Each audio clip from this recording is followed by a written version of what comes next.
Buenos días, estimados estudiantes de segundo de secundaria. Estamos en nuestra sesión número 2, nuestra sesión en el área de ciencias sociales. El día de hoy se llama Identificamos lecciones de la reciprocidad andina y cómo ella ayudó a tener un gobierno eficiente, con equidad y justicia. Recuerden que en las clases anteriores hemos estado hablando del Tahuantinsuyo. Entonces vamos a continuar con este tema que también lo vamos a trabajar el día de hoy. ¿Sí? Como ustedes saben, mi nombre es Pamela González Espinosa y soy docente del área de Ciencias Sociales. Esta imagen nos es bastante familiar porque hoy en día vemos en las noticias y tal vez en nuestra misma realidad cómo ante la situación de pobreza que se ha agravado por la creciente pandemia que ya vivimos más de un año, ha hecho que las mujeres de distintos distritos se organicen, mujeres y varones, no se organicen para formar las ollas comunes como manera de enfrentar el problema de la pobreza, el incremento de la pobreza, la falta de alimentos en una vivienda. Pero la pobreza en nuestro país no es algo nuevo.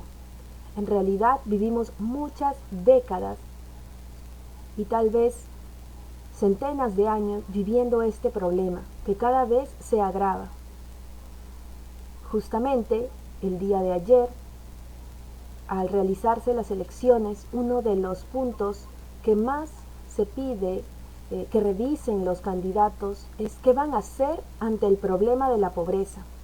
Aquí, por ejemplo, podemos ver una madre que tiene una casa bastante sencilla, vean ustedes, es muy probable que no tenga servicios básicos de agua, tal vez luz sí, pero agua potable en casa, y tampoco servicios de desagüe, que son tan básicos e importantes, que decir del internet. Y hoy en día, nosotros como peruanos, peruanas, estudiantes y toda la sociedad debe ver este problema como algo que debemos trabajar, algo que debemos ya dar solución. Les muestro esta imagen que dice radiografía de la pobreza. Para dejar de ser pobre, el ingreso de una persona debe ser como mínimo 338 soles en el año. Es decir, que si percibe menos de esa cantidad, va a continuar viviendo en la pobreza. Eso quiere decir que en un día va a tratar de vivir con menos de un sol. Estas cifras corresponden al año 2017. ¿Qué cosa nos dicen? Incidencia de la pobreza monetaria, es decir, cuando se mide en cantidad de dinero. En el 2015 decíamos que entre la ciudad, que es lo urbano, y lo rural, que es el campo, en el 2015, miren, el 14,5% era pobre en las ciudades, mientras que en el campo el 45,2%.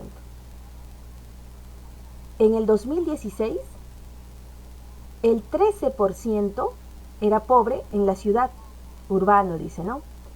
Y el 43,8% era pobre en el campo.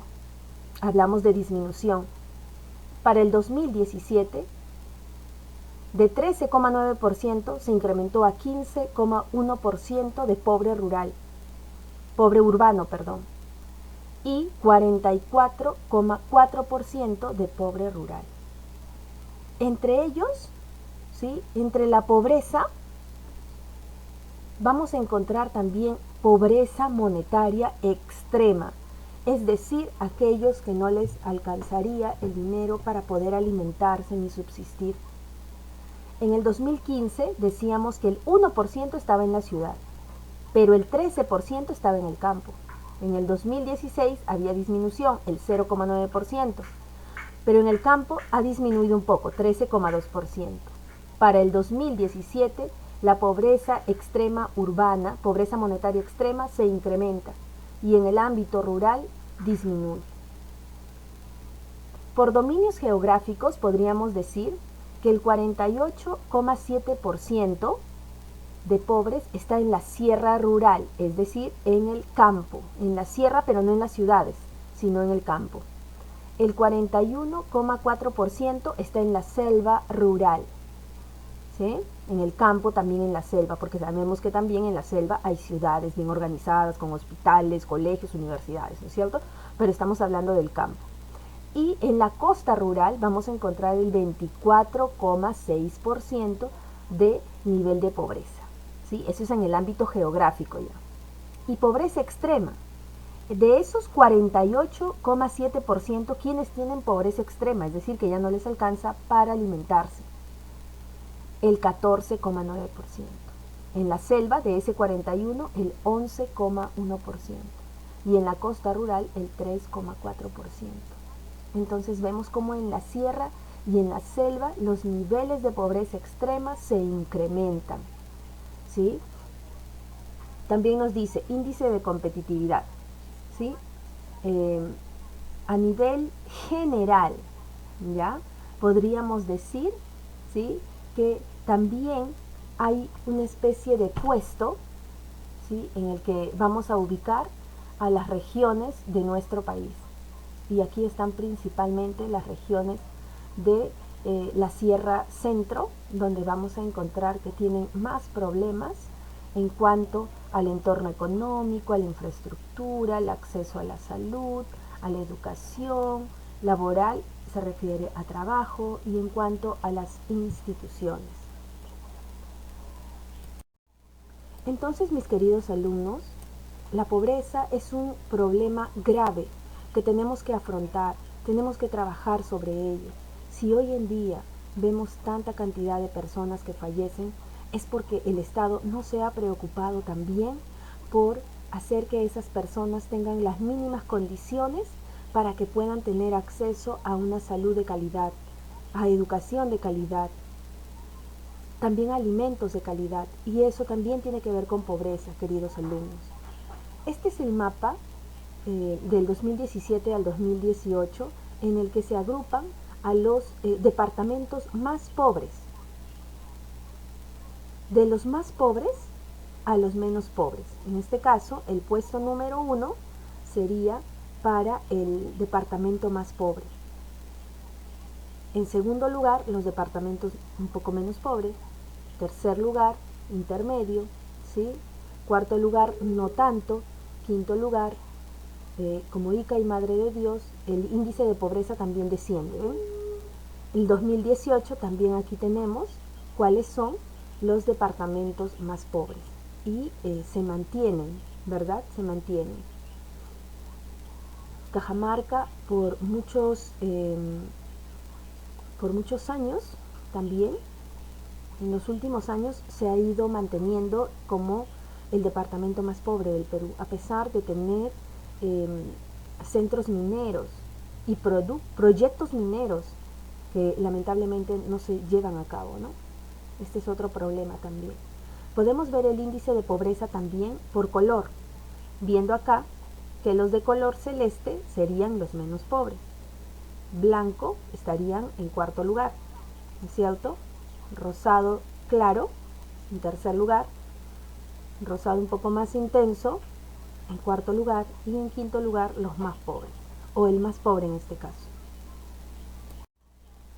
Y la semana anterior nosotros hablábamos sobre el Tahuantinsuyo, sobre su origen, sobre las leyendas que nos hablaban del origen, de la existencia del Tahuantinsuyo. Mencionamos también las dinastías incaicas, los periodos de gobierno de los incas, mencionamos a los incas también. Entonces, ¿cómo administraron ellos su economía? En el Tahuantinsuyo, ¿existió la pobreza? ¿A qué actividades económicas se dedicaron ellos para poder sostener a la población que era parte de su dominio?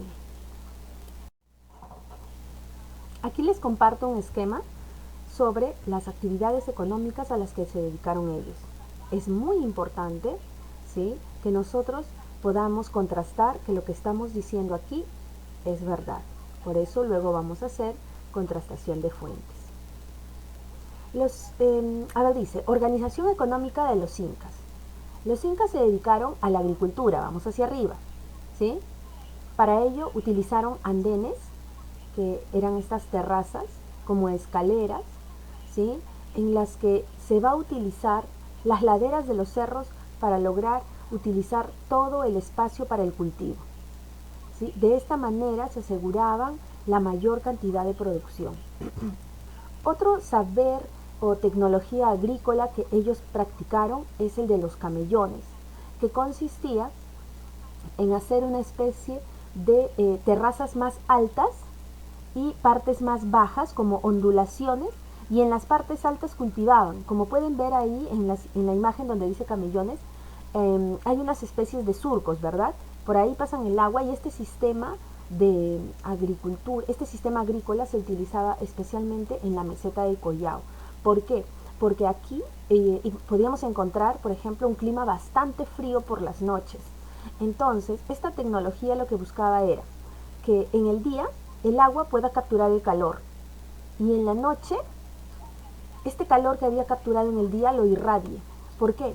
Porque si nosotros nos ubicamos en la meseta del Collao, en Puno, en la noche pueden haber heladas. Entonces las heladas lo que hacen es maltratar o malograr la cosecha. Entonces esta era una tecnología que utilizaron ellos. No era de los incas, sino que lo aprendieron los tiahuanaco. Ellos fueron los que crearon este sistema de cultivo por camellones, que hasta el día de hoy se utiliza. También practicaron la ganadería de llamas, ganadería de alpacas, de vicuñas, y también la ganadería de cuyes.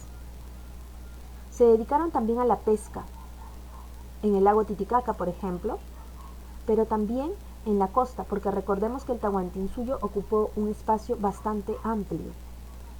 Practicaron el trueque, y para esto necesitaban tener el alimento seco para que pueda ser trasladado en distintos y largos caminos, ¿no? La papa la transformaban en chuño, la carne en charqui, y el pescado lo salaban para hacer pescado seco, ¿no? También el maíz seco puede durar bastante tiempo y se podía llevar de un lugar a otro, ¿verdad? Pero como en el área de ciencias sociales no podemos hablar de teorías o de conceptos sin contrastar fuentes, entonces vamos a buscar las fuentes que nos digan que realmente lo que se dice en el esquema es cierto, ¿sí? Y ahí tenemos un dibujo del cronista Felipe Guamán Poma de Ayala, que mencionamos la clase anterior, ¿sí? Y Felipe Guamán Poma de Ayala, yo les dije, él hace estos dibujos para hacer una denuncia al rey de España, para también dar a conocer un poco sobre los incas, pero también al mismo tiempo para denunciar los maltratos a los que están siendo, de los que están siendo víctimas la población indígena, ¿no? Entonces, algunos de sus dibujos eran para educar, para poder, digamos, recoger información acerca de cómo se organizaban los incas antes de la llegada de los españoles, mientras que otras de sus imágenes, de sus dibujos o sus grabados, eran más bien para denunciar el maltrato que eran víctimas. En este caso podemos ver, ¿sí? Este dibujo, este grabado de él se llama La hora de desenterrar las papas, ¿sí? Y ahí estamos viendo una mujer con su asadón, se llama eso, asadón, que sirve para cortar, y un hombre con la chaquitacya, que es el arado de pie. Entonces él lo que hace es desenterrar, y la mujer lo que hace antes es cortar la parte de la planta, ¿no? Porque como ustedes saben, la papa es un tubérculo, por lo tanto el fruto va a estar debajo, ¿sí? Entonces sí es cierto que cultivaron la papa, ¿sí? También vamos a ver otras imágenes que nos van a decir qué otros productos cultivaban. Bien, chicos, vamos a hacer entonces nuestro análisis de fuentes. Dice, los productos en los repartimientos.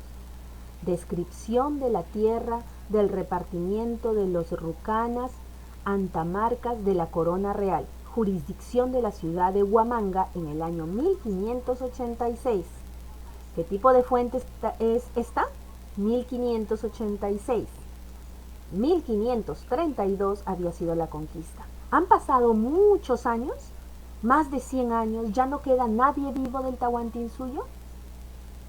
No, ¿verdad? Por lo tanto, esta sería una fuente primaria, ¿sí? Esta fuente, ¿sí? Esta parte del libro la cita el autor Jiménez de la Espada en 1965. Es decir, este señor, cuando hace su libro, Jiménez de la Espada, acude a una fuente primaria, ¿no? Luego ya también en el libro va a colocar información que él cree conveniente, ya producto de su análisis. En el punto 24 dice: en esta provincia se sustentan de maíz y papas, que son como turmas de la tierra, y otras que dicen ocas y frijoles y antramueses. Ahorita vamos a ver qué cosa significa eso. Calabazas de la tierra, que se llaman acá zapallos. Comen muchos géneros de hierbas, que ellos llaman yuyos, todo con ají y sal, que es una especia. 30. Esta provincia, se refiere a otra, se provee de sal de un pueblo que está en la Puna. Se llama Pueblo de la Sal y está camino de Huamanga, 11 leguas del este de la Concepción. Cerca de este pueblo de la Sal sale un manantial de agua salobre, del cual toman agua en cántaros, ollas quebradas, y las cuecen en unos hornillos pequeños, y salen unos panes de sal morena. Y la común especia que usan allí es ají, y este ají traen de tierra caliente, de la selva podría ser, ¿no? Que se dicen llanos, que lo más cercano está 25 leguas de este pueblo, y lo más lejos 30, de donde se proveen ellos. Punto 33. Lo que contratan en este repartimiento es vender carneros de la tierra y pacos, o la lana de ellos, y trocarlo por coca y ají. Lo que contratan en este repartimiento es vender carneros de la tierra y pacos. Ya, ¿qué cosa es un paco? Es el nombre que se le daba a la alpaca. Y dice, y para luego trocarlo por ají y coca, porque se supone, en el punto 33 nos dice, ¿no? Ellos venden, intercambian, ¿sí?, carneros y alpacas. Y lo cambian, ¿por qué? Por ají. ¿Sí? Este trocarlo viene de la palabra trueque. ¿Sí? A eso se refiere. Entonces, según lo que nos dice en esta fuente primaria recogida por el señor Jiménez de la Espada en 1965, lo que estamos viendo es que los pueblos del Tahuantinsuyo lo que hacían es producir diversos tipos de productos. Y la forma de obtener un producto que ellos no producían era a través del trueque, ¿verdad? De esta manera. Entonces, lo que hemos dicho lo estamos probando. Realmente es cierto. También conseguí esta fuente secundaria. Esta fuente es de María Rostorowski. En el 2004 ella publica su libro Los Incas, ¿sí? Y dice: la relación entre economía y política. Debe observarse que hasta este momento el soberano inca no podía impartir órdenes a los señores locales. Por esta razón se dice que la institución de la reciprocidad jugó un papel preponderante en la consolidación del Tahuantinsuyo. El primer ruego realizado por Pachacútec fue para la edificación de numerosas colcas o depósitos en los contornos del Cusco. La generosidad demostrada por el soberano hizo que su petición fuese aceptada y se construyeran tales obras. ¿Qué podemos entender hasta allí? ¿Qué cosa mandó a construir Pachacútec? Volvamos. La edificación de numerosas colcas. ¿Qué eran las colcas? Depósitos. ¿Depósitos de qué sería? De alimentos. Debe entenderse esto como una imagen muy general de las relaciones de reciprocidad que ocurrían dentro de la organización política del Tahuantinsuyo. En realidad, las diferencias de estatus entre los señores eran enormes. Las relaciones establecidas entre ellos constituían un gran entramado de jerarquías que diferenciaba el trato que debía darse a cada uno. haciendo de la reciprocidad un complejo sistema de obligaciones y alianzas políticas. Entonces, entendemos por reciprocidad aquella relación que va a haber entre los señores que tienen mucho poder, pero los señores que de repente son como líderes comunales, ¿sí? Va a haber una especie de trato, de alianza. No es que el que tenga poder es el único que puede dar órdenes y solamente lo que hacemos es avasallar, maltratar o generar órdenes a los que se encuentran en una clase social baja, no, sino que va a haber un sistema de obligaciones y alianzas políticas. Estas acciones permitieron a los incas establecer un fortalecimiento de su estado. Luego, una vez consolidada como institución política, la reciprocidad practicada por el Estado tomaría otro carácter, siendo cada vez más controlado por los administradores cusqueños. Entonces, esto de establecer tratos era una estrategia para tener de lado a las poblaciones que habían conquistado en distintas partes del territorio, ¿no? Y luego ya con estos tratos, cada vez más los cusqueños tenían más poder. Otro aspecto que también tenemos que considerar y es muy importante es el trabajo cooperativo en el Tahuantinsuyo, ¿sí? Vamos a analizar imágenes antes de hacer la lectura. Lo que vemos allí son los camellones, miren lo que les mostré hace un rato, lo que les expliqué hace un rato, ¿no? Aquí podemos ver como ondulaciones del suelo en la que en las partes bajas ponemos al agua, corre el agua y en las partes altas podemos cultivar, ¿no? Ahí están las personas, hay una persona recogiendo, hay otro hombre trabajando en la chaquitalla, hay otra persona cortando la planta con un asadón, ¿sí? Pues bien, ¿cuáles eran estos sistemas de trabajo cooperativo en el Tahuantinsuyo? El Aini, la Mita y la Minca, siendo aquella que se relacionaba al Estado, al trabajo para el Estado, la Mita. Empezamos por ahí, ¿sí? Entonces la Mita es el sistema compuesto por indígenas a favor del Estado imperial. Es decir, todos los indígenas mayores de cierta edad, ¿no? Un promedio de 18 años, por ejemplo, ¿no? Cuando ya tenían apariencia de jóvenes fuertes, tanto varones como mujeres, iban a trabajar por turno en construcción de caminos, puentes, fortalezas, acueductos, y las mujeres también podían hacerlo, por ejemplo, en los telares, ¿no? Donde se hacían telas de distinta calidad. Trabajaban por un tiempo y luego regresaban a su ayllu, ¿no? Que era como su pueblo, su comunidad, ¿sí? Luego de ese tiempo venían otras personas a realizar ese trabajo y así era una especie de impuesto al Estado que hacían estas personas trabajando por el gobierno inca, no les pagaban nada por hacer ese trabajo, era su forma de participar en el gobierno, ¿sí? Otra forma de trabajo cooperativo es la minca. Era el trabajo comunitario que se realizaba en obras a favor del ayllu, ¿sí? Y del inti, a través de construcción de locales, canales de regadío que iba a beneficiar a toda la comunidad, fortalezas, minas, cultivo de tierras estatales, es decir, aquello que iba a beneficiar a toda la comunidad, ¿sí? Esa es la minca. Entonces, mita, aquel trabajo que se hace a favor del Estado, del gobierno inca, ¿sí? Minca, aquel trabajo que se hace a favor de tu comunidad, mientras que la INI venía a ser el sistema de trabajo de reciprocidad familiar. Entre los miembros de un ayllu lo que hacen es ayudarse en la construcción, por ejemplo, en el labrado de la tierra, pero ya de familias, ¿sí? Es ayudarse entre ellos ya.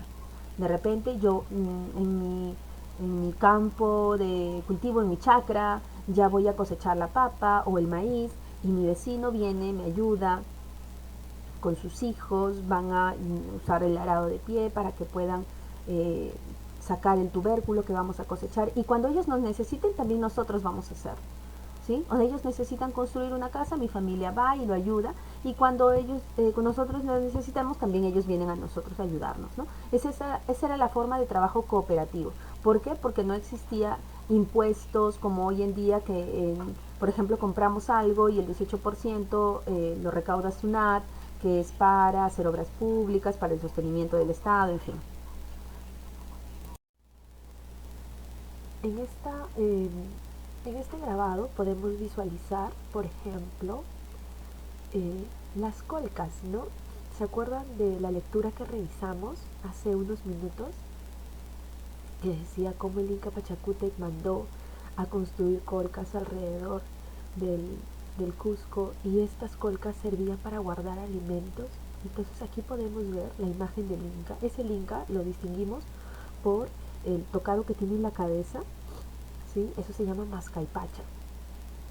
También por el cetro, que significa poder, lo que tiene en la mano, ¿no? Como una especie de palillo. Cuando lo usan los reyes, los gobernantes, se llaman cetro, ¿sí? Por la vestimenta que usa, por los adornos que tiene, nos damos cuenta que este señor es el Inca.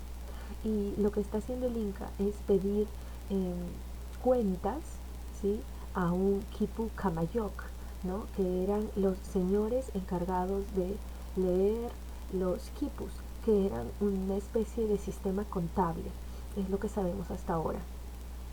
Y entonces el Inca debe estar pidiendo una especie de informe acerca de cómo es que se está llevando el trabajo con las colcas, ¿no? Ahí nos dice Guamán Poma, dice depósitos del Inga, ¿no? Claro, ustedes me dirán, pero profesora, depósito se escribe con S, Inca, no Inga. Claro, pero estamos hablando de un español antiguo, ¿no? Y miren lo que les conseguí acá, chicos. Son las imágenes de Guamán Poma, pero con color, ¿no? Las originales no tienen color, pero aquí podemos visualizar la imagen inicial de Guamán Poma, la cosecha de papas. En otra tenemos cosecha también, pero ¿de qué alimento será, no? La imagen del medio. Miren ustedes, unos pajarillos que vienen a comerse esos frutos. ¿Ya lo tienen? ¿Ya más o menos se imaginan? El maíz, ¿verdad? En la tercera imagen vemos al Inca, ¿no? Dijimos, ¿no? Ese tocado que tiene en la cabeza, la mascaipacha, lo distingue de los demás. Tiene una ropa distinta. Si también nos ponemos a analizar, su ropa tiene detalles, él tiene sandalias, mientras que los que están trabajando a su lado no lo tienen, ¿sí? Entonces lo que probablemente sea es que el Inca está yendo a uno de los días de la cosecha que se considere importante, a modo de que su presencia sea captada y sea importante, porque recuerda que el Inca no solamente era gobernante, sino era considerado Dios por los incas. Bien, chicos, entonces, ¿cuál es la actividad a realizar el día de hoy? Vamos a responder a una sola pregunta. ¿Qué lecciones dejadas por los incas podríamos practicar hoy en día?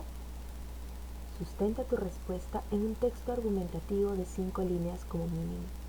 Chicos, estoy viendo trabajos que me están presentando. Recuerden que nosotros, cuando hicimos la reflexión de la evaluación, yo les dije, chicos, si ustedes no sustentan, no explican cuál es su posición o por qué piensan de tal manera, por qué niegan o están a favor de algo, no se puede considerar que el estudiante ha comprendido la actividad o ha comprendido la información que se le ha dado allí. Es muy importante que expliques tu posición. Cuando me presentes tu texto argumentativo también, ¿no? Debe ser de un extremo a la hoja, claro, respetando los márgenes. No debes presentarme esos trabajos en los que llenas, escriben a modo de poema en el medio. No, eso no es aceptable, ¿sí? Lo voy a recibir, pero se te considerará una evaluación bastante baja si haces eso, ¿verdad? Entonces entregas tu actividad sabiendo ya cuáles van a ser, cómo va a ser la evaluación que te van a hacer. Entonces, esta es la única pregunta que vamos a contestar. Esta es la actividad del día de hoy. ¿Qué lecciones dejadas por los incas podríamos practicar hoy en día? Recuerda que estábamos hablando de pobreza, estábamos hablando inicialmente de ollas comunes, ¿sí? Sustenta tu respuesta en un texto argumentativo, ¿sí? Esta es la actividad, me debes entregar el día de hoy hasta las 3 de la tarde. Mejor dicho, a las 3 de la tarde lo vas a enviar por Classroom, ¿sí? Muy bien, chicos, que tengan un buen trabajo.